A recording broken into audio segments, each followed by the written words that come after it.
It's said that a picture is worth 1,000 words. In some cases, it can be worth even more.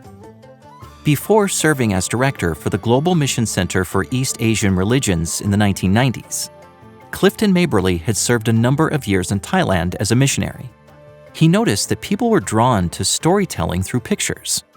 I was in a village one day with Pastor Mun Lansi, and he said to me, "Have you ever seen the painting of the last life of the Buddha?" And I said, "No." He said, "Every temple has one." And he knew the abbot from that temple, so he went to him and said, "Can you show this foreigner your picture of the last life of the Buddha?" So he came and brought it out and rolled it out. It was 50 meters long. But what was most interesting to me is when we rolled it out, the children who'd come to look at me, they suddenly forgot about me, and they went and got their friends and they told each other the story from the long picture that was on the grass. For some time, Clifton had been brainstorming ways to make the gospel message relatable to the Thai people. I already knew that painting was the main means of memory of stories in temples. Paintings are never worshipped here. People never pray to them. We're not in danger of idolatry. But people's way of reminding themselves of their own stories was paintings.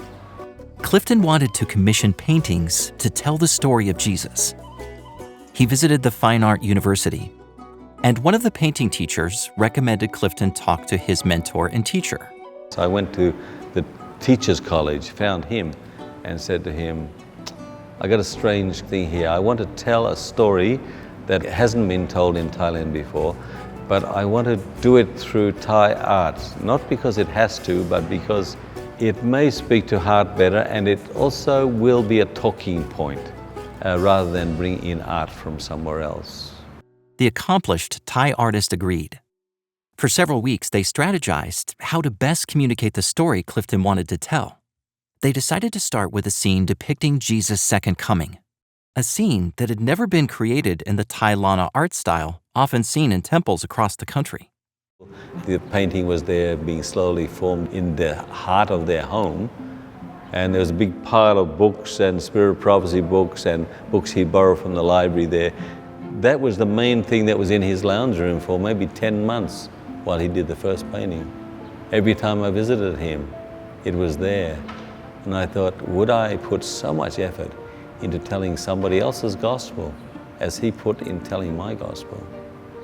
After months of laboring over the painting, it was finally finished and placed in the Chiang Mai Adventist Church, located in the culturally rich and historic city center. So this is the picture of the second coming of Christ. Now, we have portrayed the second coming of Christ many different ways, but there is a description in Revelation of the rider on the white horse with his following horses as a picture of the second coming. So he's taken that one literally and made this the arrival of the rider on the white horse. So all of that is in this picture, this struggle between the rescue from light of the people who almost die in darkness but are taken off, and the world is left desolate behind it. So this is the first painting that he painted. The Chiang Mai community was very interested in the paintings and would visit the Adventist church to come see them. People came every day to look at the paintings. Teachers would organize, even from primary school, from secondary school, from the teachers' college, from the university. They came to get introduced to the pictures, to see the picture as a class project. And Buddhist monks came to the door and said, "We heard you have some paintings, can you open the church for us to see them?" And so I never had any negative reaction from any of those people. They were all willing to listen to the story from beginning to end, which I can't just bring people from the street and say, "Let me tell you what Adventists believe about the end of the world." No one's going to sit and listen. But with a painting, they just listen like lambs and ask many questions about it. Seem to just open them up to curiosity in a way that talking will never do. By contextualizing the gospel for the people of northern Thailand, Clifton and the Thai painter opened doors that may have never opened otherwise.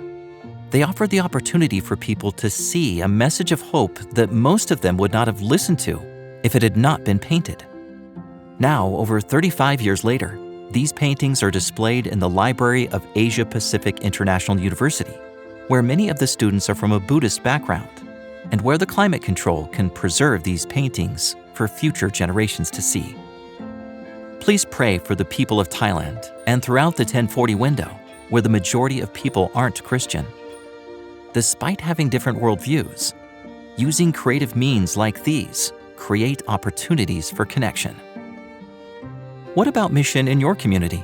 Are there ways you can contextualize the Adventist message to those around you?